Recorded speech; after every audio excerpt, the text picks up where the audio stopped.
I really do have a lot to be thankful for. One of the first things that came to my mind was the fact that I have never gone more than 2 weeks without a job. Ever since I started working at different jobs, helping farmers and all that stuff in my fairly early teen years, and there were spells of time I took a break from working because I was going to school and I was playing sports at the same time, but during the times that I wasn't playing a sport or something and going to school, I still worked during that time, and I cannot recall, to my recollection, a period of time where I went more than 2 weeks where I was wanting to have a job and didn't have one. And I just feel very thankful for that. I also feel thankful for health. That Colette and I are healthy. Our boys, our daughter-in-law, our grandson, are all healthy, and just very thankful for that. I'm thankful for my marriage. This past December, Colette and I celebrated our 35th anniversary. Some of you didn't even know I was 35 years old. But yeah, 35 years we've been married. And it's not just being thankful for the marriage, but it's the fact that over all of this time, we have never had a serious marital issue. I mean, there has never been a time in the middle of an argument where the D word was used or where one of us felt the need to go spend the night at our parents' or at a hotel or something like that. Now, yesterday, we kind of flirted with the line of maybe, but, we had dinner lined up with one of our sons, and she came up with the idea, well, it's in a part of town we normally don't go to, so let's leave early and let's hit a couple of stores over in that area. And I didn't say it, but I was thinking, well, boy, that's a pretty dumb idea. The second half of the KU game just started. And I got to tell you, though, things were tense there for a while, but KU scored baskets in the end, and they won the game, and it wasn't tense anymore. No, we've never really had a serious marital issue, and I just consider that a real blessing. We also have kind of an anomaly. I mean, in today's world, this is becoming that. Both of our parents, both sets of parents are still alive, and both sets of parents are still married to each other. And that is unusual. That's becoming more and more unusual all the time. I don't need to tell you that. You know that to be the case. And just the example of their commitments to one another and that kind of a legacy that they're helping to pass down to us and to our kids and hopefully our kids' kids as well in years to come. So, like I said, I feel like I've got a lot to be thankful for today. But at the same time, with that being said, there's also been some struggles that we've gone through in our lives, in our marriage. When we were 20 years old, we had only been married a year at that particular point in time, and Colette's younger brother had a tragic death. He was working on an oil rig down in Oklahoma, and just kind of a freak accident, and he was up on the rig, and a fire broke out at the base, and just very painful in many ways. The whole family, reeling from that, and it took some time dealing with that, as you can imagine. Our boys were only just a few months old, not even a handful of months old, not even 5 months old, when I was first diagnosed with cancer, when we were in our mid-20s. And we went through a period of time of about 3 years where on and off there were 2 different bouts with cancer and at times pretty severe with all the surgeries and the treatments and everything associated with that. Yeah, there were some struggles during that. It wasn't too many years after we moved here to start Crossroads that we had our nephew move in with us and lived with us for a spell. And he had some problems and all, and that's why he needed a place to be able to live. And he came from out of state, and so we made a place in our home, and to make a long story short, that, and some of you will remember because you were around back then, that didn't end very well. He ended up taking his own life, and that was really tough. And our boys were like junior high age or so, maybe early high school when that happened, and that was very hard, And so on the one hand, I look at it, and there are some things I'm very thankful for as I look back over the years in my life. But then I also see that there were some pretty major struggles that dot the landscape as well. The reality of the matter is that I know pretty much anyone in here could stand up and could tell similar stories. Pretty much any one of you could get up and you could count your blessings, in front of everyone, but you could also list out, some periods of time of afflictions and suffering and adversity that you've gone through in your life. It's especially tough when you're right smack dab in the middle of a difficult struggle. And I know that for some of you, that's where you're at right now. You are right now in the middle of an ordeal. And the word pleasant doesn't even fit into your vocabulary right now because everything is unpleasant. It's a struggle, suffering, affliction, all of that. Those are all words that describe what is happening. And you find yourself struggling with questions like, why is there stuff like this in the world if there is a God? Why is there evil in the world if there is a God? Why isn't God doing something about this if God is all powerful and if God is loving? And you find yourself having a real hard time wrapping your mind around what it is that's going on because you just don't understand it. It just does not seem to make any sense. And so in the middle of the ordeal of it all, it's not unusual to find yourself wrestling with that age-old question that serves as the title of today's message. How can God allow suffering? Yep, that's a question I would venture to guess more than half the people in this room, to some degree or another, during your lifetime, you have wrestled with that. In fact, I could even insert a couple of words that makes it even more baffling, if you will, and that is this: how can a loving God allow suffering?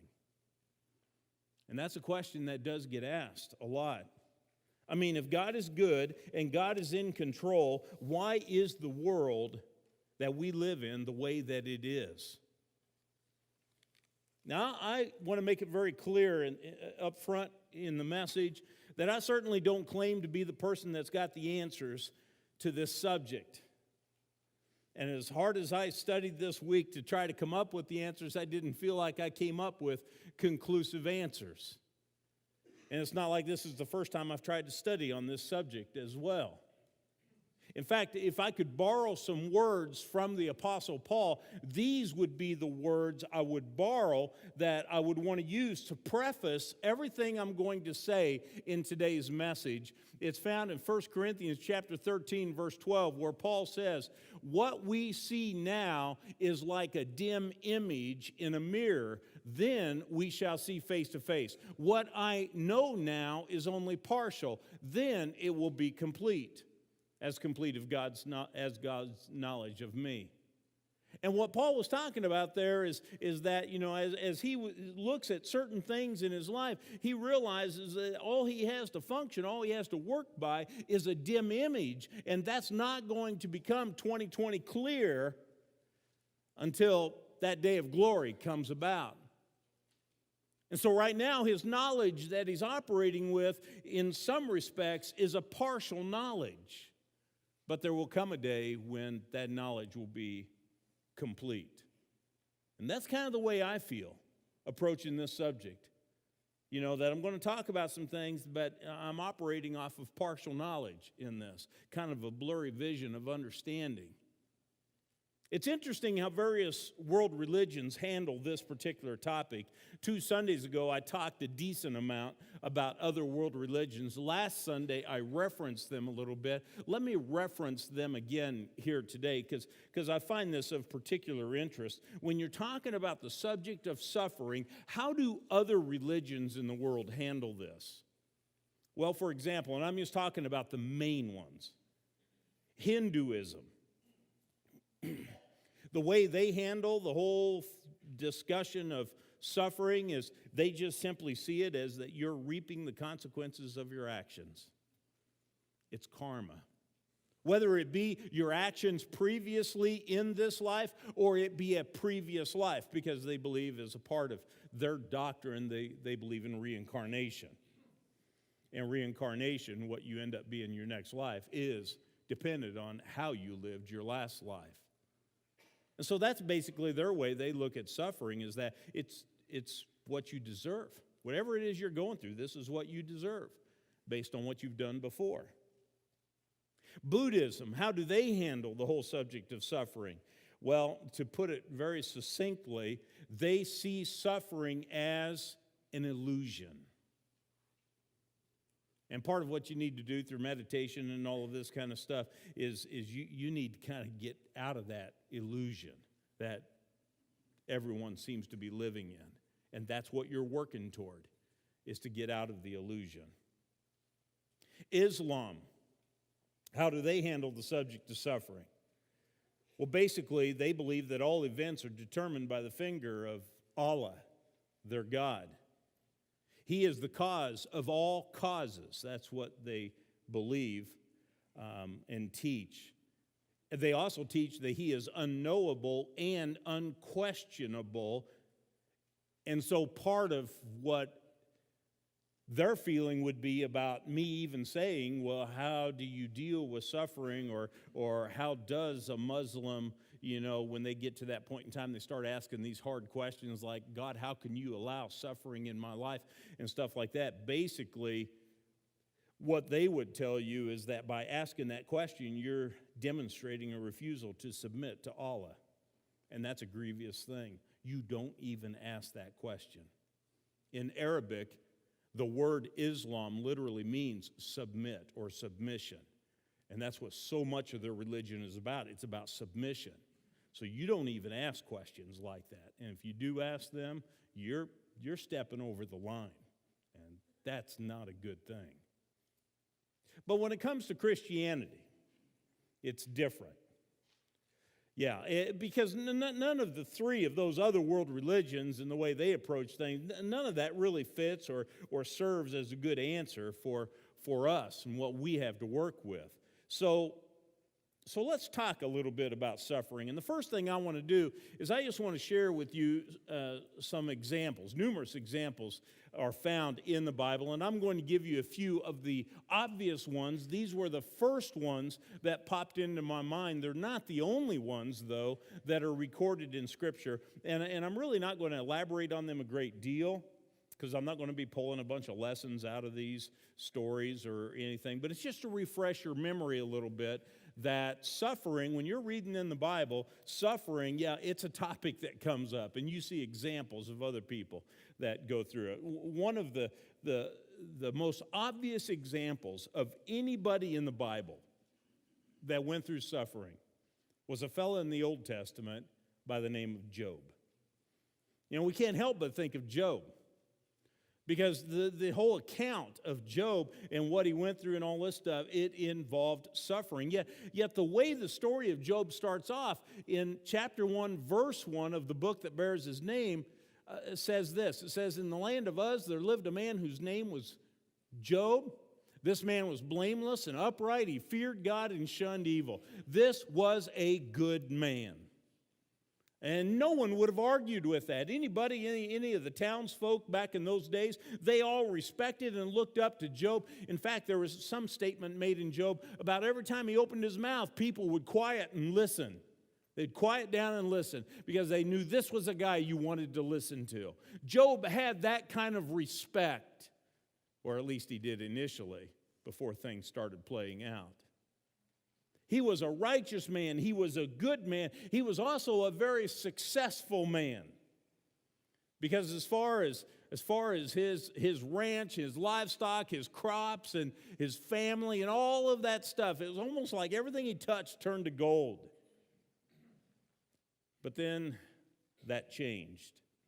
In fact, everything changed in the matter of a day.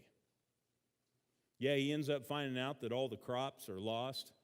He finds out that the livestock are killed or stolen. He finds out that his servants are killed or stolen.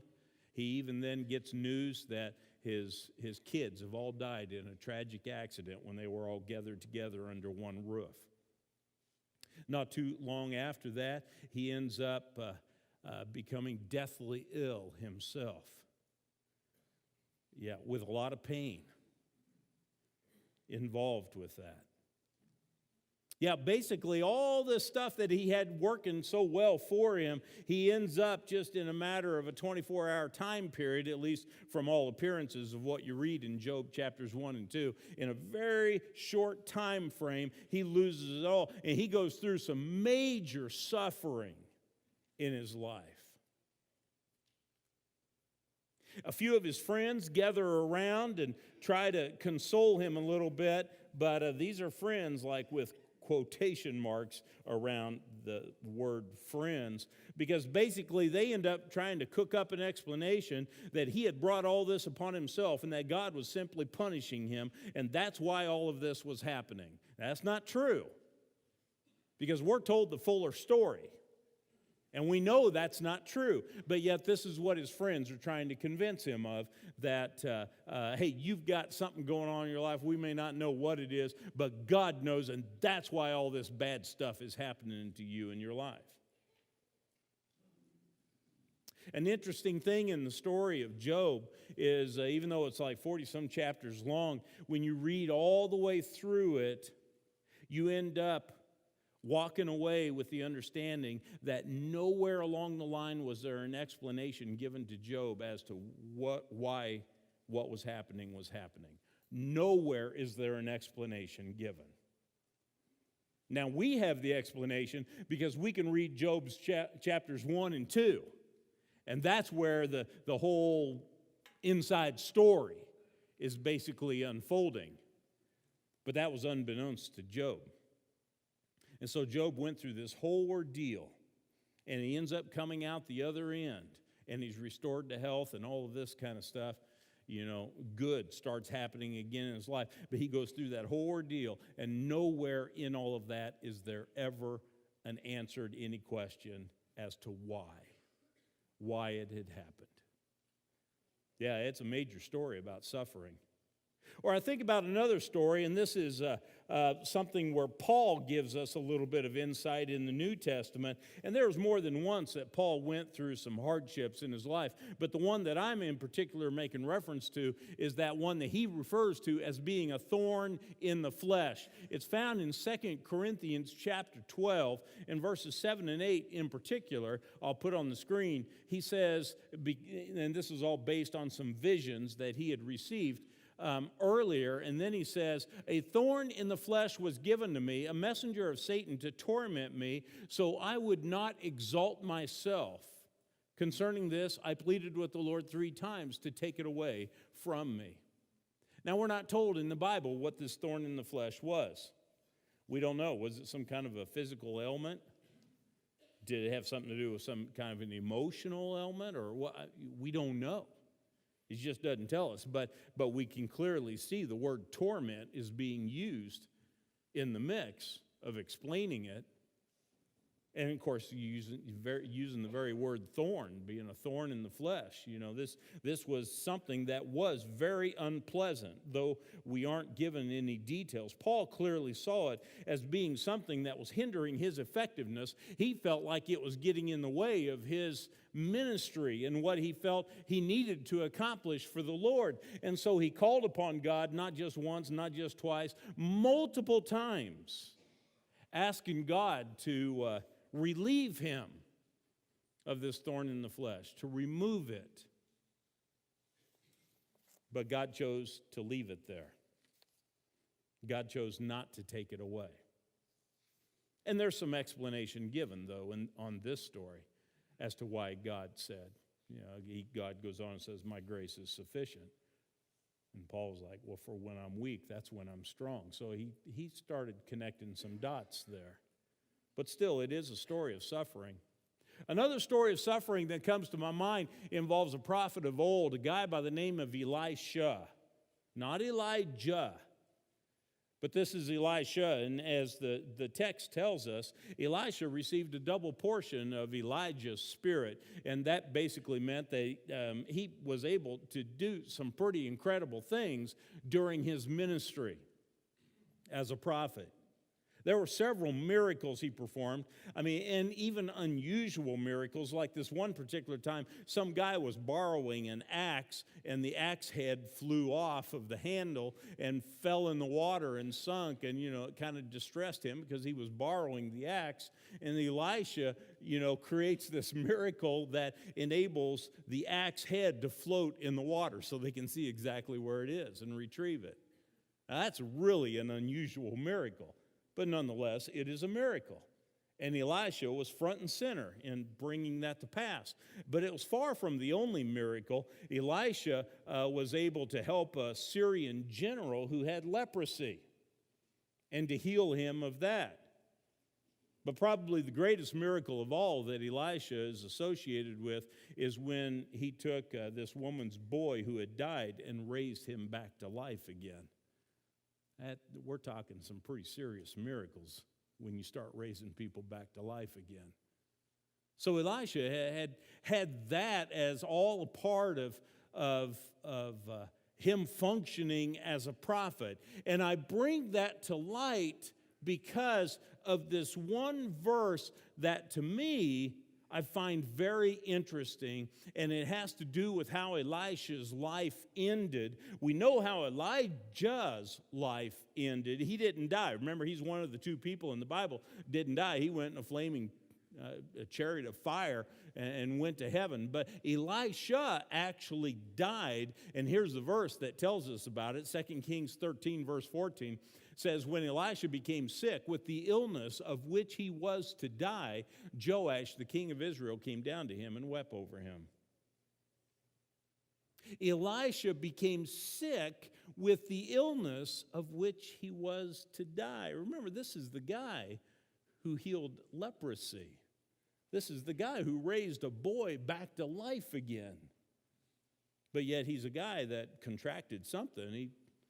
He was sick with something, and the sickness played out eventually to the point where he died. And that's how his life ended. And it's really interesting when you think this was a miracle worker type of guy. And he had handled situations as desperate and even more desperate than the one he was in. But yet, his suffering led to his death. Another story involving suffering that comes to my mind in the Bible is the one involving a fellow by the name of Habakkuk.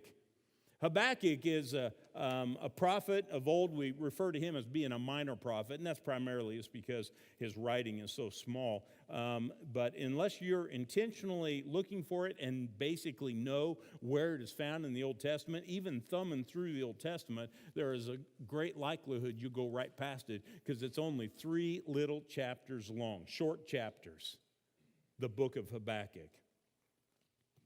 But yet, his whole subject matter and everything certainly involves suffering. The condition of Israel back in his day had really deteriorated. Things were in a bad way. There was violence, there was injustice. You name it, and that's what was on the headlines all the time, what people were going through. What makes this book unique is that other books, as far as prophets and their books, they were either basically had as their contents extended sermons from the prophets, or they had warnings against rebellion. Those are the two most common themes of the other books of the prophets in the Old Testament, either sermons or warnings against rebellion. But this particular book, this little short book of Habakkuk, is simply a dialogue between Habakkuk and God. And that sets it apart from all the rest. Instead of Habakkuk confronting the people, which is what prophets generally did, Habakkuk was confronting God. His problem is God's apparent indifference. Because of all the calamity and the difficulty and the struggles of God's people that were going on, all the suffering that was going on, Habakkuk just could not figure out, why aren't you doing anything, God? In fact, right away in the first chapter, verses 2 and 3, he says this: "How long, Lord, must I call for help, and you do not listen, or cry out to you about violence, and you do not save? Why do you tolerate wrongdoing? Oppression and violence are right in front of me. Strife is ongoing, and conflict escalates." In other words, Habakkuk saying everything's going from bad to worse. But you're not doing anything, God. And he just didn't understand it. Everything was disintegrating right in front of his eyes. And yet God wasn't doing anything. Habakkuk was really having a hard time wrapping his mind around all that, because he knew that God was able. He had no doubt about the fact that God was able to deal with the stuff that was happening. And yet, God wasn't doing anything to fix the situation. And that baffled him. Then God responds. We don't know how long, because what's implied there at the beginning of verse 2 is Habakkuk. He's saying, man, I've been calling upon you and calling upon you and calling upon you. I've been praying and praying and praying about this. He says, how long, Lord, must I call for help? That implies that I've been calling for a long time. But finally, this time, the Lord responds to him. And what God has to say really blows Habakkuk's mind. In the next couple of verses, God basically says, I'm working on it, and you're not going to believe it when you hear it. And then God tells him what he's working on. He says, behold, I am raising up the Chaldeans, that fierce and impetuous people who march throughout the earth to seize dwelling places which are not theirs. They are dreaded and feared. I mean, Habakkuk's heart would have skipped a beat when he heard that. Be like, say what? I don't think I heard you right. I thought you said the Chaldeans. Yeah, that's who he said. This would have been something that would have been extremely difficult for Habakkuk to understand. It would have thrown him for a tailspin, because the Chaldeans did not conquer nations. The Chaldeans crushed nations. They were totally ruthless. I mean, we talk about Al-Qaeda and stuff like this, that's going on in the world. That's nothing compared to the kind of reputation the Chaldeans had.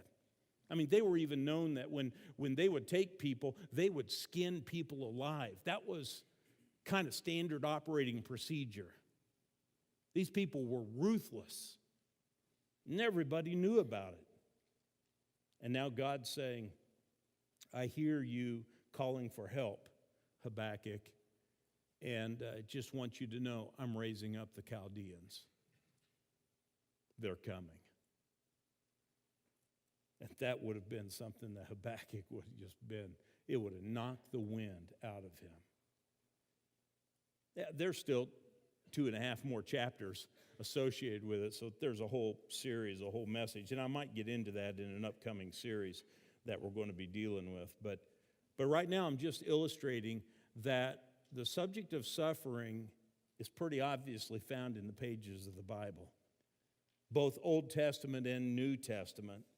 And what I want to share with you today is I want to share with you some of the lessons that I have gleaned regarding what I see in the Bible.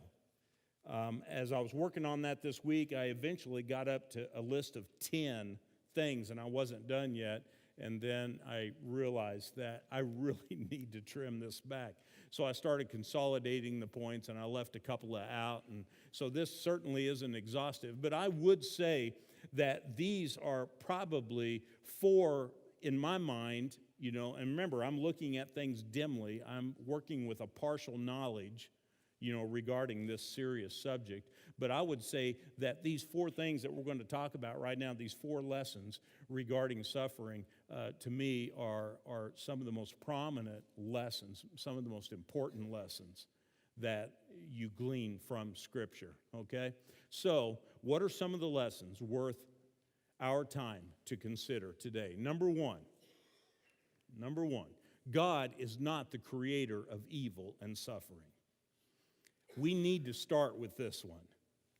Because for some of you, this is a given, and you're like, oh yeah, I know that. But for others of you, you're like, you're not so sure. You either have doubts. This is part of where, why this message falls into this series.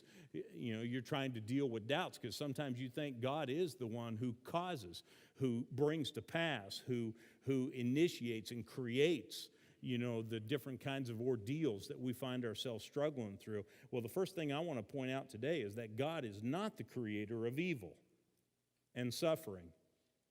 Sometimes you'll hear someone that'll say something along these lines. Why didn't God merely create a world where suffering and evil didn't exist?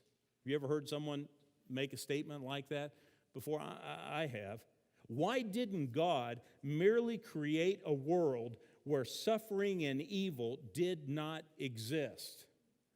You want to know what the answer to that question is? He did. This world, well, the way this world was, He did create a world where there wasn't suffering and there wasn't evil. When you go back to the first 2 chapters of the Bible in the book of Genesis, you come to, like this verse, for example, Genesis chapter 1, verse 31, and this is found at the very tail end of day 6. You'll remember there were 6 days of creation, and on the 7th day, God rested. Well, at the end of the 6th day, we read this: God saw all that He had made, and it was very good. Evening came, and then morning, the 6th day. And then the very next thing you start reading is that God rested on the 7th day. But God spoke into being on 6 consecutive days all things that have been created. And at the end of those 6 days, God took a look at all of it, and He saw that it was very good. What He had created was the way He wanted it to be created. God did not create the world in the state that the world is in today. So where did pain and suffering and all of this junk end up coming from then? Well, here's the thing. God decided to give human beings this thing called free will. And that's what enters into play here. Yeah, God didn't create evil and suffering, but He did create the potential for evil and suffering. Because that was also the only way to create the potential for genuine love. For love to be real love, there's got to be a choice in the matter. If there is not a choice, then any expression of love is not real love. You're just doing it because you have no choice. You've got to do it. And because of the unfortunate choice that Adam and Eve made, and by the way, just so we don't get caught up in pointing fingers here, every one of us has also ratified that decision and made the same decision ourselves as well. By that unfortunate choice that has been made, the world is now abnormal. Things are not in the state that they were originally in. And that's why when Paul's talking about all of this in the book of Romans, he says stuff like Romans chapter 5, verse 12. He says, therefore, just as sin entered the world through one man, and death through sin, in this way death spread to all men because all sinned. We're all players in this. We've all contributed to this whole sin thing that has spread throughout the world. Yeah, it all started with Adam, but all of us are players in it. We experience suffering because we live in a broken world. That's what passages like this, what Paul is talking about in Romans and what we're reading in Genesis chapter 3, where the introduction of sin, that's what we're discovering. And the interesting thing about that is Paul goes on in Romans, and in chapter 8 he makes this comment in verse 22. He says, for we know that the whole world groans and suffers the pains of childbirth together until now. He's talking about the whole creation is groaning and suffering. But it talks about, like with the pains of childbirth, well, you know, pains of childbirth, eventually the time comes, the baby's born, and you're past that pain. Well, he's talking about that day of redemption that is coming, that ultimate day of redemption that is on the horizon, that eventually will get here. But you see, that not only is something of importance to us, but that is something that is important to the world that we live in as well, because all things are going to be made new in this world at that time. And so that's what he's drawing reference to. And so in that sense, we see that, like I said earlier, this world is broken. This world is groaning, it says, and suffering. And part of how I would interpret that is I would think of things like tsunamis. I would think of earthquakes like the one that hit, Haiti here just a few years ago, and all the lost lives and everything that came as a result of that. I would think of tornadoes in this part, of the world that we seem to battle with every year. Tsunamis.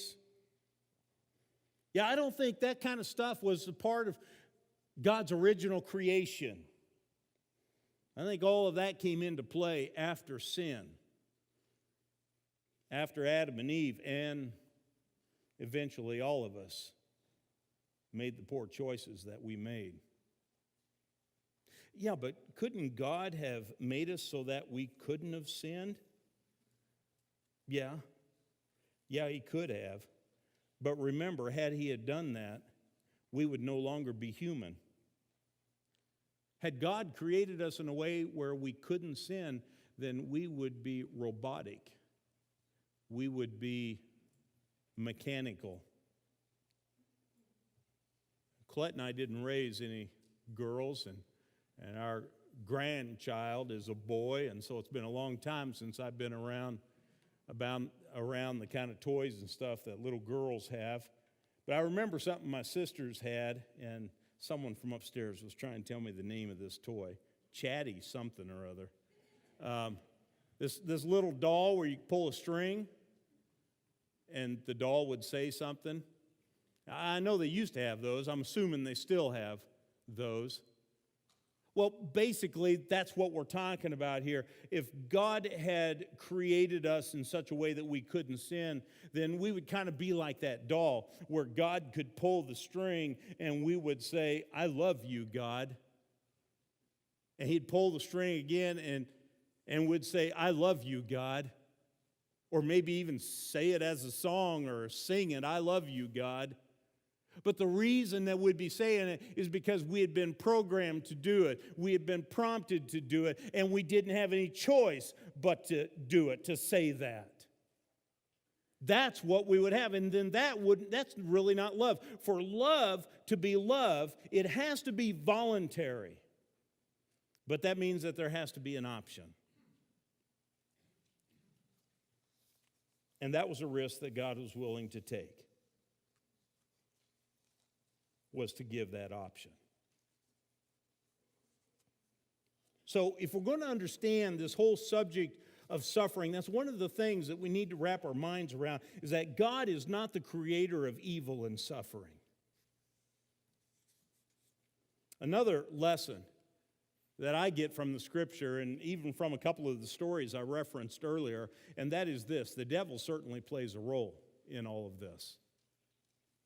I mean, Genesis chapter 3, when God created Adam and Eve to begin with, what happened in chapter 3? After creation had played out, you have the devil in the form of a serpent, and what's he doing in the mix? He's doing everything he can to stir things up and to get Adam and Eve to sin. Why? Because he knows the consequences of sin, because that's how he became the devil to begin with. Created as an angel of light originally, he chose to rebel against God. Apparently angels have free will as well. And so he knows full well what the consequences of sin are, and so he certainly was interested in doing what he could to drive that kind of a wedge between Adam and Eve and God. Yeah, the devil played a role in that. You read in Job, I told you about Job's suffering and everything, but that Job was never told the full story. Well, we know the full story because we can read Job chapters 1 and 2. And who's the key player in Job chapters 1 and 2? It's the devil. He's the one in the mix, trying to create a situation in which Job will curse God. That's what it's all about. That's what was motivating him in doing what he did. Yeah, God had to give him the room to operate in. God allowed that, but it was the devil who was the one who was causing those things to happen. What about Paul, the thorn in the flesh? Let's just glance quickly at verse 7 a little closer. In reference to the thorn in the flesh, he says that a thorn in the flesh was given to me, a messenger of Satan to torment me. You see, Satan's name factors into that whole ordeal as well. Do I understand all the ins and the outs and the details of that? No, I don't even know what the thorn was to begin with. So I don't, but I know that the devil played a part in it, and God allowed him to. But you see, the devil plays a role in this when we're talking about the subject of suffering. He certainly does play a role in this. Another lesson that I come away with from Scripture is that affliction can help to keep us close to the Lord. Affliction, suffering, hardships, all that kind of stuff can help keep us close to the Lord. Let me show you one of the passages I think that brings this to light. It's 2 Corinthians chapter 1, verses 8 and 9. As Paul begins his second letter to the church in Corinth, he says this: "We don't want you to be unaware, brothers, of our affliction." There's a suffering word. Of our affliction that took place in Asia. We were completely overwhelmed beyond our strength, so that we even despaired of life. There, that rings of suffering as well. We despaired of life. Indeed, we personally had a death sentence within us. There you have more. That rings of suffering. Why did all that happen? Well, at the conclusion of verse 9, he says, "So that we would not trust in ourselves, but in God who raises the dead." Paul is pointing out that we don't want you to be unaware of the suffering that we went through while we were in Asia, but I want you to know something, why this played out. It was so that we would not be self-reliant, but that we would lean hard upon God. That's why all that played out. That's why God allowed that to happen. So we would rely upon Him. You see, affliction can cause us to draw closer to the Lord. It can keep us closer to the Lord. That concept is reinforced in the longest chapter of the Bible, Psalm 119. This, by the way, is the memory verse for today. Psalm 119, verse 67. It says, "Before I was afflicted, I went astray, but now I keep your word." Just let those words soak in to your mind a little bit. And this week, as you memorize this and keep repeating it, let it soak in. He says, before I was afflicted, that means before I went through my time of suffering, I went astray. This was my tendency, that I'd kind of drift this way or that way. I didn't stay according to the straight and narrow. I didn't stay tight with God. I kind of drifted away from Him. Before I suffered, before I was afflicted, I would go astray. But now I keep your word. You see, it was going through the time of affliction that helped him to refocus with renewed determination to live the life that he knew he was supposed to be living. It's a great verse. And it's followed a couple of verses later with this verse in verse 71, where he says, "It was good for me to be afflicted so that I could learn your statutes." Now just let that phrase sink into your mind for a moment. It was good for me to be afflicted.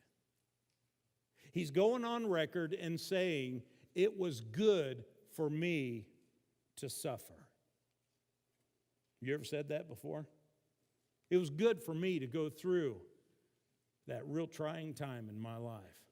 Back 4 years ago when that happened, it was good for me that happened. You ever said that before? You know I have in referencing that time back in 84 through 87 when I went through cancer. I've looked back, I would never wish that upon anyone. I would never volunteer to go through that again. You know, I have absolutely no interest in that. But if I could rewrite history, would I go back and change all of that? No, I wouldn't. Because it was having gone through that in part that made me who I am today. And I wouldn't want to change that. Because that's part of what helped draw me close to the Lord and keep me close to the Lord. Help me not to be overly attached to this life and this world. I mean, it just had a way of opening my eyes to a lot of things like that. Yeah, and I think that's what the psalm writer is saying here. A fourth lesson, adversity helps develop character in our lives. Now, this is the one that probably a good number of you already thought of, because this is part of the practical teaching of the New Testament, and it's found in numerous places of the New Testament. I'll show you a couple of the passages. Romans chapter 5, verses 3 and 4 says, "Not only so, but we also rejoice in our sufferings, because we know that suffering produces perseverance, perseverance, character, and character, hope." Okay, so it lists it right out. Suffering can lead to character. All right, or you look at what James said in James chapter 1, verses 2 through 4.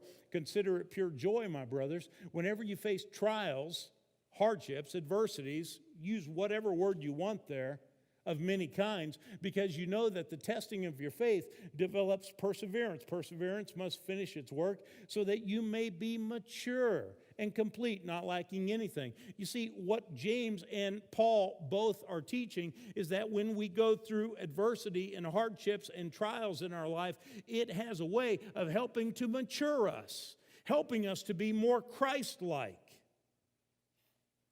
Though suffering isn't good, God can and does use it for good in our lives. It's like something that I've said before. Adversity can make you bitter, or adversity can make you better. It can easily work either way. You can either become a bitter person, and we all can think of some bitter people who had gone through some hardships and rough stretches in their life, and they're hardened by that. They're bitter people as a result of that, but it doesn't have to be that way. You can either be bitter because of the fire of trial and hardship, or you can actually end up being better as a result. Because God can soften your heart, and He can reshape you, and He can mold you more into the likeness of Christ in the middle of the adversity that you're going through. But just remember that part of the key in all this is that you and I both will probably struggle with being miserable when we are in the middle of our hardships, until we realize that God can and wants to use them for good in our lives. And when we come to that realization, then all of a sudden, we're not quite as miserable I'm not saying we're giggly and happy and all of this kind of stuff. That's not what these verses are saying, because suffering is still suffering. But now we see it all differently because we know it's all temporary, but it has eternal benefits that can come as a result of it. Our ushers are going to get up at this time and prepare for our time of communion. And while they're doing that, I want to show you our memory verse on the screen one last time. Psalm 119, verse 67 says, "Before I was afflicted, I went astray, but now I keep your word." I want to mention something to you that you've heard me say before, and it's not one of those comments that tickles anybody's ears. In fact, it's something that when we first hear it, it's like, I wish it didn't have to be that way. You know, it's more of the inclination of how we receive this. But I want you to think about it, especially during this time of prayer. Your comfort is not God's number one concern. Just let that sink in. Your personal comfort in life is not God's number one concern. From His perspective, there's something much bigger at play than your comfort. And that makes that more of a priority than your comfort. You look at verses like this, and you start seeing indications of how true that is. Affliction can help refocus a person in some good ways. And I believe that's part of the reason God didn't totally eradicate it and move it to where we never experience it, because it can actually deepen us in our walk with Him. Yeah, can good come from suffering? What are we getting ready to do here? We're going to take little pieces of bread and we're going to eat them. We're going to take the cups of juice and we're going to drink them, and that's going to cause us to remember what? Jesus' crucifixion. Can good really come from suffering?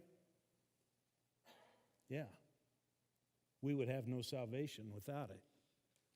Jesus suffered for us, and He died for us so that we might live. Yeah, we kind of need to change perhaps a little bit of the way we look at suffering, because there actually is some value, and that's what we celebrate in the death of Christ. Let's pray. Father, thank you for helping to remind us of concepts that are found in your word. This still remains a topic that, without a doubt, we'll wrestle with in days to come.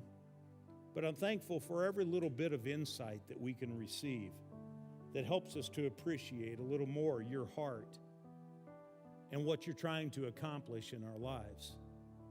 We're thankful for the willingness that Jesus clearly demonstrated in taking on human flesh and coming to earth for the purpose of experiencing more suffering than any of us will ever experience in our lifetime. Going through that whole crucifixion ordeal, dying on the cross on our behalf. In fact, that was one of the main three reasons that a crucifixion was invented to begin with. It was because it was intended to torture a person beyond imagination. Thank you, Lord, for suffering for us so that we might live. Help us to see and understand how suffering can be used in our lives to advance your cause as well.